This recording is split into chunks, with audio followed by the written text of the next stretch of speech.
Ah, mon oreille. Oh. But I need some lessons. I need to give it up. Salut les bébés, j'espère que vous allez bien. Aujourd'hui on se retrouve pour une nouvelle vidéo. Je vais faire un chit-chat air. C'est pas un chit-chat make-up parce que je pense qu'il y en a beaucoup trop voilà, sur YouTube et tout. Là je vais faire un chit-chat air vu que moi en plus je suis une personne niveau perruque en fait, je suis pas une personne qui prend tout le temps soin de ses perruques en fait, vous voyez. Il y en a en fait, ils portent une perruque, ils prennent tellement soin de la perruque qu'on dirait ils l'ont jamais portée, sauf que moi c'est le contraire, c'est tout à fait moi. Je suis une personne, je vais porter une perruque, je vais l'enlever, je vais la jeter. Après, le moment où je dois la reporter, je vais prendre, je vais arranger. Bref, donc là, c'est l'occasion pour moi de pouvoir arranger une perruque. En plus, j'ai même pas de natte en dessous. J'ai juste tiré mes cheveux en arrière vu que bah, je vais juste arranger la perruque. Beaucoup, vous m'avez demandé la suite de ma précédente vidéo, ok. Je vais clôturer avec cette vidéo là sur ce sujet là de grossesse et tout, nan, nan. Donc cette vidéo là elle va clôturer, donc c'est la vidéo de mon accouchement, ok. Pendant qu'on va faire tout ça, je vais vous raconter un peu comment s'est passé mon accouchement et tout, le début et jusqu'à la fin en mode vite fait, vite fait, vite fait, vite fait. Et puis voilà, comme vous pouvez le voir, je pense, je sais pas si ça se voit, mais voilà, j'ai attrapé la Covid. De base, à cette heure-ci, là, je serai en train de vous faire un vlog de qualité. Mais bon, bref, je pense que Corona a décidé autrement. Là, je suis en mode Covid, je suis en mode quarantaine. Donc, c'est-à-dire que je suis à la maison. Ça me saoule parce que j'ai raté mon voyage la veille. Et je vous jure, j'ai trop la haine. Je suis allée faire un test la veille de mon voyage. Je suis sortie positif. Et du coup, bah, j'ai pas voyagé, j'ai reporté. Mais bon, vous inquiétez pas, après cette vidéo, c'est le vlog que je vous prépare, franchement. J'ai trop hâte de la tourner. Bon, bref, je suis trop pressée. Avant de commencer, si tu n'es pas encore abonné à ma chaîne, je t'invite à le faire tout de suite. Qu'est-ce que tu attends en fait? T'attends quoi? T'attends quoi? Donc je t'invite à le faire tout de suite et ainsi d'activer la cloche de notification pour ne rater aucune de mes prochaines vidéos.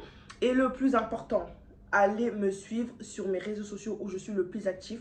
Donc c'est Snap, ok. Allez me suivre sur Snap, allez me suivre sur Instagram. N'ayez pas peur, vous allez voir que mon Instagram, il n'y a pas beaucoup d'abonnés parce que c'est normal, je viens de le refaire. J'ai voulu en fait repartir à zéro, refaire un joli profil et tout, un très beau, bref, un très beau Insta et tout. Donc, allez me suivre sur mon compte Instagram. N'oubliez pas, oui, c'est un nouveau, donc ne vous inquiétez pas si vous voyez qu'il n'y a pas trop d'abonnés parce que je viens à peine de le recréer. Donc voilà, n'hésitez pas, Snap, vous avez tout, suivez-moi, c'est là-bas je suis le plus actif. Donc voilà, let's go. Du coup, pour commencer, en fait, je vais pas vous présenter les produits parce qu'en vrai, ça sert à rien, c'est pas un tuto en fait, vous voyez. Donc si je peux dire d'où vient chaque chose, je le ferai, ou sinon c'est pas très important parce qu'en soi c'est pas un tuto. Bref, regardez cette perruque là en fait, je l'ai achetée il y a un an. Regardez comment elle est, franchement. Je vais essayer de vous mettre une photo de quand je l'ai mis pour la première fois parce que je l'ai mis qu'une fois, comment elle était et comment elle est devenue là. Voilà, pourtant je l'ai mis qu'une fois, mais moi je suis une personne, je suis tellement bordélique, enfin pas bordélique, je suis négligente au niveau tout ce qui est perruque et tout. Voilà, je suis pas trop à fond dedans en fait. Bref, du coup voilà, je vais essayer de la remettre à un niveau, hein. Il serait temps. Bref, on va commencer par quoi? On va commencer par mon accouchement. C'était le 16, non, le 17 novembre. C'était le 17 novembre. Je me rappelle, j'étais en foyer et tout, j'étais enceinte. Il faut savoir que moi, toute ma grossesse, en fait, vraiment vers la fin de ma grossesse, je commençais à pleurer pour rien. Vous voyez, les femmes enceintes, là, vous allez me comprendre. Vous pleurez vraiment pour rien, mais vraiment pour rien, parce que vous en avez marre. Vous avez l'impression que ça fait 2 ans que vous êtes enceinte. Vous avez l'impression que ça fait 20 ans que vous êtes enceinte. Et du coup, bah, désolée pour ma voix parce que je parle avec le nez, avec le Covid, l'angine, tout, le mal de tête et tout. J'essaie de faire ce que je peux. Je parle, voilà. Donc moi, je suis une personne, en fait, au bout de ma grossesse, en fait, je commence à pleurer pour rien. On appelle ça, comment je crois, le baby blues, un truc comme ça, je crois que c'est ça. Je commençais à pleurer pour rien, j'en avais marre. Et surtout, j'étais arrivée à terme, je me rappelle, c'était le 17 novembre. J'étais vraiment arrivée à J+4. Donc à J+4, j'en pouvais plus, en fait. J+4, j'en pouvais plus. J'en pouvais plus. À J+4, j'en pouvais plus. Je me rappelle, ce jour-là, c'était le 17. J'étais dans le studio d'une copine à moi avec qui on était au foyer jeune maman. J'étais dans sa chambre et tout. J'étais assise. Elle se moquait de moi. Elle me disait, mais toi, tu vas jamais accoucher. Parce que vu qu'elle, elle avait déjà accouché, en fait. Elle me disait, toi, tu vas jamais accoucher et tout. Et moi, ça me dépassait encore plus. Parce que déjà, j'avais la haine. J'avais la haine que je ne puisse pas, en fait, accoucher. Je lui disais, non, t'inquiète, je vais accoucher. Non, t'inquiète, je vais accoucher et tout. En sachant que le lendemain, donc le 18 novembre, j'avais rendez-vous. Vu que ça allait faire J+5, j'avais rendez-vous pour aller me faire déclencher. Parce que ça fait 4 jours, la meuf, elle est dans le ventre, en fait. Et elle veut pas sortir. J'avais rendez-vous du coup à 8h pour aller me faire déclencher. Sauf que moi, bah, la veille, le 17, j'étais en train de me dire, mais attends, mais demain, de toute façon, j'ai rendez-vous pour me faire déclencher. C'est bon, ça y est, elle me saoule. Elle veut pas sortir et tout. J'avais trop la haine parce que tout le monde en fait autour de moi avait déjà accouché et j'étais la seule à encore être enceinte. Et vous voyez, quand vous êtes entouré de personnes, tout le monde a accouché et toi tu es là avec ton ventre. Non, je vous jure, vous savez pas ce que ça fait en fait. Du coup, ben, je disais à ma copine et tout, de toute façon demain j'ai rendez-vous pour me faire déclencher. Donc j'en ai marre en fait. On parlait, je suis restée au moins pendant jusqu'à 22h dans sa chambre et tout. Je me suis dit, bon, à 22h, je me suis dit, bon, je vais dormir. Ok, elle me dit, d'accord et tout. Bah, demain, comme tu as rendez-vous, bonne chance et tout. J'espère que ça va bien se passer. Attendez, j'essaye d'arranger ça là. Attendez, je recule un peu. Vu que j'ai pas de natte en dessous en plus. Hop, j'aurais. Eh, bref, vas-y, vas-y. Ça sourit. Oh, ok. Du coup, je vais dormir. Il était 22h, hein, je suis allée dormir et tout. Et là, je vois, il est 1h. À 1h, mes contractions, ils ont commencé. À 1h, mes contractions, ils ont... En fait, c'était pas des contractions. Enfin, en tout cas, moi, je savais pas c'était quoi des contractions. Donc, en vrai, je savais pas si c'était des contractions, en fait. Donc, je me disais, ah, j'ai mal au ventre et tout. Et je vais aux toilettes. Je faisais grave des tours aux toilettes. Je pensais qu'en fait, bah, j'avais juste envie d'aller aux toilettes, en fait. Mais en fait, non, c'était le bébé qui poussait. Et moi, je savais pas. C'était le bébé qui commençait à pousser. C'était le bébé qui commençait à pousser. Ben, moi, je savais pas, du coup. Je me disais, ah, j'ai mal au ventre et tout. Vu qu'au foyer, en fait, la nuit, on a une, comment on appelle ça, une femme de nuit. Enfin, une personne qui nous surveille, pardon, pendant la nuit. Et après, je l'appelle et tout. Je dis, mais j'ai super mal au ventre. Elle me dit, bah, tu veux qu'on appelle les pompiers? Je dis, non, vu qu'il est déjà 1h, bah, de toute façon, demain à 8h, j'ai rendez-vous à l'hôpital pour aller me faire déclencher. Donc, j'attends directement demain. Elle me dit, t'es sûre et tout, t'es sûre? Je dis, oui, t'inquiète, je vais... Je faisais trop la meuf, genre, je voulais supporter le mal de ventre, dormir et tout. Elle me dit, ok, ben s'il y a un problème, tu me dis. Je dis, vas-y, il n'y a pas de souci. Je vais mettre un peu d'eau. Non, attendez, je vais mettre un produit, je crois que j'avais acheté chez le chinois. C'est un produit pour les brésiliennes. Je sais même pas. Ça sort même pas en plus. Ah, je crois parce qu'il y a trop de mousse. Bref, je vais mettre un peu d'eau pour essayer d'alléger, de ramollir un peu parce que là... Bref, elle me disait, t'es sûre et tout. Elle me disait, t'es sûre? Je dis, oui, je suis sûre et tout. Je vais attendre demain. De toute façon, j'ai rendez-vous demain. Il est 1h. Voilà, c'est rien qu'on va au final pour revenir ou quoi. Ok. Bref. Maintenant, je voulais faire la meuf. J'attends, je dors. J'ai trop mal. J'attends, je dors. J'ai trop mal. Je dis, non, c'est pas possible. Et après, elle me dit, non, non, moi j'appelle les pompiers, c'est bon, j'attends plus. Elle avait trop peur. Parce qu'en fait, elle est seule. Du coup, elle disait, mais si elle accouche ici, c'est mort en fait. Elle avait trop peur. Et elle me dit, non, non, moi j'appelle les pompiers et tout. Elle appelle les pompiers. Du coup, cette brosse, ça fait, je ne l'ai jamais utilisée. Je vais l'utiliser pour la première fois. Pourtant, ça fait au moins 2 ans qu'elle est dans mon placard. Mais bon, je ne l'ai jamais utilisée. Ok, on verra ce que ça va donner. Du coup, elle appelle les pompiers ils arrivent et tout. Après, bah, je vais dans la voiture des pompiers. Après, le pompier me dit, ouais, dites-moi à chaque fois que vous avez des contractions. Enfin, à chaque fois que vous avez mal au ventre, dites-moi en gros des contractions et tout. Je disais ok, donc moi je lui disais. Au moins j'avais des contractions au moins tous les 2 minutes et tout. Et du coup on va dans le... On arrive à l'hôpital et tout. La dame, la sage-femme, elle me prend et tout. Elle me met... en gros elle me regarde, elle me regarde le col et tout. Et elle voit que je suis ouvert à 3 doigts. Elle me dit, ah là, madame, là, le travail, il a commencé, vous êtes ouvert à 3 doigts. J'ai dit, ok, j'ai dit, Dieu merci. En plus, j'avais rendez-vous à 8h avec vous ici parce qu'on devait me déclencher, parce que ça fait, on a 5 jours de plus qu'elle est là quand même. Bref, on va vous épargner d'autres détails. Donc, c'est-à-dire que je reste, on fait tout ce qu'il y a à faire et tout, nan. On contacte ma famille et tout pour leur prévenir que bah, j'étais À l'hôpital, j'avais commencé le travail et tout. Maintenant, moi, je fais quoi? J'appelle mon pasteur. Je lui dis. Je dis, ah maman, là, il était 4 heures là. Actuellement, à ce moment-là, il était 4 heures. Je lui dis, là, maman, je suis à l'hôpital et tout. Elle me dit, ah, t'inquiète pas, Dieu va te protéger, tout ça. Après, on a prié. Elle a dit, t'inquiète pas, tout va bien se passer, tu vas bien accoucher et tout. Tu vas bien accoucher. Elle me dit, t'inquiète pas, tout va bien se passer, tu vas bien accoucher et tout. Non, non, non. Je dis, ok, pas de souci. Bref, on raccroche. J'ai appelé ma mère. Ma mère, elle a dit, ouais, que Dieu te protège et tout. Maintenant, maintenant quoi déjà? Bref, maintenant, ils font... Je vous ai épargné tous les détails inutiles, voilà, tous les examens qu'il faut. On met la péridurale, on voit que voilà. Et à un moment donné, ils remarquent que mon col, en fait, il s'ouvre pas. Oh, mon col, il veut pas s'ouvrir. On m'injecte les trucs là. On m'injecte les produits pour aider mon col à vraiment s'ouvrir et tout. Mon col, il veut pas s'ouvrir. Enfin, il s'arrête à 3 doigts, quoi. Il s'arrête à 3 doigts, il s'arrête à 3 doigts, il s'arrête à 3 doigts. Là, ils ont dit, c'est plus possible, là. Ils se disent, c'est plus possible. Après, ils me disent quoi? Ah ouais, madame, on va faire césarienne d'urgence. J'ai dit quoi? J'ai dit partout. Quoi? J'appelle ma mère. Je lui dis, maman. Ah, j'étais en panique. Je lui dis, maman, là, ils me disent qu'ils veulent me faire une césarienne et tout. Non, non. Ma mère, elle dit, non, t'es encore petite et tout, je veux pas de césarienne. Et vous, oh là là, vous connaissez les mamans à votre téléphone, quoi, elles veulent dire. Mais toi, t'es à l'hôpital. Moi, je suis à l'hôpital, là, je veux dire quoi, médecin? Je veux dire, non, ma mère, elle veut pas qu'on fasse une césarienne. Elle me dit non et tout, t'es encore un enfant et tout, pourquoi ils veulent te faire une césarienne et tout, non, non, pas de césarienne et tout. J'ai dit, mais maman, c'est ce qu'ils ont dit, moi j'ai pas le choix en fait, je vais pas dire au médecin ce qu'il a à faire quand même. Enfin, c'est pas à moi de lui dire ce qu'il doit faire. Et elle m'a tellement stressée au téléphone aussi que vas-y, j'ai dit, bon, c'est pas grave, bon.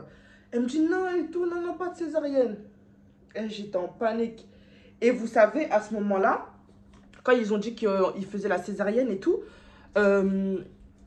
je vois le médecin, enfin le docteur, il commence à appeler partout. Vous voyez, comme dans les films là, il prend le téléphone, préparer le bloc opératoire, il prend ça, préparer ça, il prend ça. Et vous savez, moi j'étais allongée sur le lit et vous voyez qu'on vous pousse comme ça et que vous voyez le plafond, il est là et ça passe comme ça. Je me dis, Seigneur, hey, dans ma tête, je me dis, là je vais mourir. Je disais, là je vais mourir. Comment ils étaient? L'autre elle court, l'autre là-bas elle court. Et t'es là, tu regardes de gauche à droite, tu te dis, mais hey, pourquoi elle court l'autre, pourquoi il panique l'autre? Et tu te dis, mais tu vas mourir. C'était non, non, non. Ils ont dit, ouais, la tête de l'enfant était bloquée. Parce que le col, du coup, vu qu'il était bloqué, la tête de l'enfant a déjà commencé à descendre. Et du coup, c'est bloqué. J'étais en panique. Tu vois, l'autre, il décroche le téléphone et prépare le bloc opératoire. L'autre, elle est en train de courir. Césarienne d'urgence. Et machin, comme dans les films. Je vous ai cru, j'ai cru, j'étais dans un film. J'ai cru, j'étais dans un film. J'ai dit, non, mais je vais mourir. Dans ma tête, je me disais, je vais mourir. Ça y est, si tout le monde panique, c'est que je vais mourir. Oh là là. Après, bref, maintenant, je vais au bloc opératoire et tout. J'appelle mon pasteur. Avant d'arriver, j'appelle mon pasteur aussi. Je dis, ah, maman, là, ils ont dit césarienne et tout. Après, elle me dit, non, t'inquiète pas, ça va bien se passer, tout ça, tout ça. Prie. Après, on a encore prié et tout. Avant de raccrocher, on a encore prié. Ah, je me suis brûlée. Ouh, mon oreille. Ils ont commencé à me faire tout ce qu'il faut et tout. Ils ont commencé à me faire tout ce qu'il faut pour préparer le bloc et tout. Après, bah, du coup, on m'a fait la césarienne. Et en fait, pendant la césarienne, en fait, je sentais... En fait, j'étais pas endormie. Je sentais tous les mouvements qu'on me faisait. C'est-à-dire, genre, si on me touche et tout, je sentais qu'on est en train de me toucher. Mais la douleur, je ne ressentais pas. Parce qu'on m'avait du coup mis la péridurale et tout et tout. La douleur, je ne ressentais pas. Mais tu sens, en fait, quand on est en train de te toucher. C'est-à-dire que tout ce qu'on est en train de faire, tu sens les mouvements. Et du coup, je sentais quand on est en train de me couper en bas. Et psychologiquement, en fait, j'avais peur. Je disais, oh, là, il est en train de me couper. Et du coup, je paniquais et tout. Tout le monde disait, non, madame, paniquez pas. Ça se passe bien, tout se passe bien. Après, quand ils ont sorti ma fille... Oh, mon ventre, il est descendu d'un coup. Genre, mon ventre, bouf! Mon ventre, il est descendu d'un coup. Mais vraiment, j'ai pas compris. J'avais l'impression qu'on a percé un ballon et tout est redescendu d'un coup. Tout le monde a commencé à dire, waouh, l'enfant est belle, elle est trop jolie et tout. Moi, j'avais trop peur, j'étais en panique. Je disais, c'est pas grave, d'accord, elle est jolie, laissez-moi tranquille. Recousez-moi en bas là-bas, laissez-moi sortir et tout. Maintenant, ils sont en train de finir. Et là, j'entends les médecins, ils commencent à dire, l'enfant fait de la fièvre, la maman fait de la fièvre. j'ai commencé hémorragie. Oh là là, je vous cache pas, là, c'était la panique, le moment, franchement, le plus dur de ma vie, parce qu'en fait, j'ai fait une hémorragie. Je commençais à avoir du sang qui sortait de partout, je faisais de la fièvre. Et là-bas, on vous dit ouais, l'enfant fait de la fièvre. Et toi, tu entends que toi-même, tu es en train de faire hémorragie, tu es en train de faire de la fièvre. Je te dis, mais en fait, tu vas t'occuper de qui en fait je pensais même plus à moi, je me disais, moi, hémorragie ou pas, comment ça, ma fille, elle fait de la fièvre? Et après, j'ai dit non, non, non, non, c'est pas possible. Non, vous inquiétez pas et tout, madame et tout, on s'occupe de vous. Et on m'a attrapé les deux jambes. Et j'avais des cailloux de sang en fait, des cailloux de sang qui sortaient de mon vagin. Et ils étaient en train d'appuyer mon ventre. Et il y en a un qui a attrapé ma main, un qui a attrapé mon bras, l'autre mon pied, l'autre mon pied. Il y en a un au milieu, il a appuyé mon ventre comme ça pour sortir les cailloux de sang comme ça de mon vagin. J'étais en panique, hémorragie totale. Quand je vous dis, j'ai failli mourir. J'ai failli mourir. Mais moi, je pensais pas en fait. À ce moment-là, je pensais même pas que j'étais en train de faire une hémorragie. Je pensais surtout à ma fille qui était en train de faire de la fièvre. Et vous savez, un nouveau-né qui sort et qui fait de la fièvre, en fait, tout de suite, tu paniques en fait. Tout de suite, tu paniques. Et du coup, bah, j'ai accouché à... Je suis arrivée à l'hôpital, je crois qu'il était 4h10 ou 11. 4h, ouais. Et du coup, j'ai accouché à 11h. J'ai accouché à 11h30 ou 35, je ne me rappelle plus trop. Donc, j'ai accouché le 18 novembre, 11h30. C'était franchement le meilleur jour de ma vie. Le jour où je suis devenue maman. Le jour où vraiment ma vie a changé, où j'ai rencontré l'amour de ma vie. Où j'ai rencontré l'amour de ma vie. Voilà, ça c'est un rendez-vous vraiment, quand vous allez à un date à l'aveugle, vous savez pas qui vous allez rencontrer, mais vous êtes sûr que vous allez l'aimer en fait. Donc voilà, ça c'était vraiment le jour où j'ai accouché, donc c'était le 18 novembre. Et du coup, pour l'abonné qui m'a dit, qui a remarqué surtout que j'ai publié la précédente vidéo le jour de l'anniversaire de ma fille, oui, c'est vrai. La vidéo, je l'ai postée le 18 novembre. C'était le jour de l'anniversaire de ma fille, donc bien vu. T'as bien remarqué, c'est bien, ça se voit, vous suivez bien mes vidéos. Je suis contente en tout cas, ça me fait plaisir. Du coup, vu quand j'ai accouché, du coup, à 11h, et ma fille, je l'ai revue que à 16h, parce qu'en ce moment-là, j'étais en salle de réveil, le temps de me remettre de mon hémorragie, le temps de faire tous les soins qu'il faut et tout. Après, on m'a ramené ma fille bah, vers 16h et tout. Après l'hôpital, ils ont contacté ma mère. C'est à ce moment-là que ma mère et toute ma famille, tout le monde est arrivé. C'était trop beau. Et franchement, le meilleur jour de ma vie. Je vous cache pas. C'était pas facile. Franchement, l'accouchement, c'est pas un truc facile. Je sais pas comment je vais faire pour laisser derrière en fait. L'accouchement, c'est pas un truc facile, je vous cache pas. C'est vraiment pas un truc facile. C'est vraiment pas un truc facile, franchement. Mais en tout cas, c'est le meilleur jour qu'une femme peut vivre en fait. Le meilleur moment qu'une femme peut vivre. Qu'est-ce que j'allais raconter encore? Du coup, voilà. Hein. Là, ouais. J'ai accouché et puis voilà. Mais sinon, tout s'est bien passé. Franchement, tout s'est bien passé. Ma fille, après la fièvre, bah, c'était juste un truc passager. Mais j'avais paniqué. C'est normal que je panique. Attends, c'est totalement normal. Totalement normal. Tout s'est bien passé. Donc voilà, pour ceux qui voulaient un peu savoir un peu l'histoire de mon accouchement. Je vous l'ai fait en bref, hein, pour pas faire la vidéo trop longue parce que ça sert à rien. Ça sert à rien de faire une vidéo trop longue. C'était juste en plus pour clôturer un peu bah, tout ce qui concerne ma fille et moi, mon histoire un peu de maman. Et franchement, voilà. Ce peigne, il est juste waouh. Je kiffe. Franchement, waouh. Eh, mais pourquoi j'ai pas utilisé ça depuis longtemps? Alors que je l'avais depuis, ça fait au moins 1 an ou 2 ans. C'est la première fois que je l'utilise.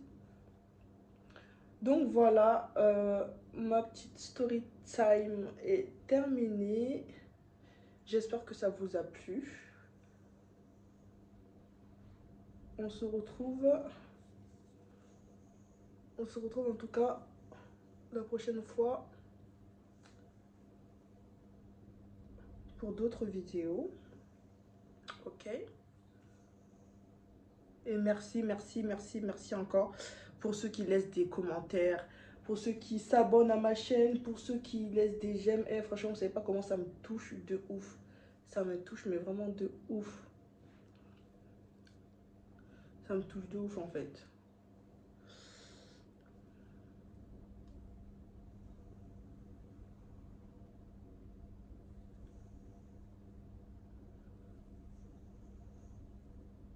Bon, bisous, bye.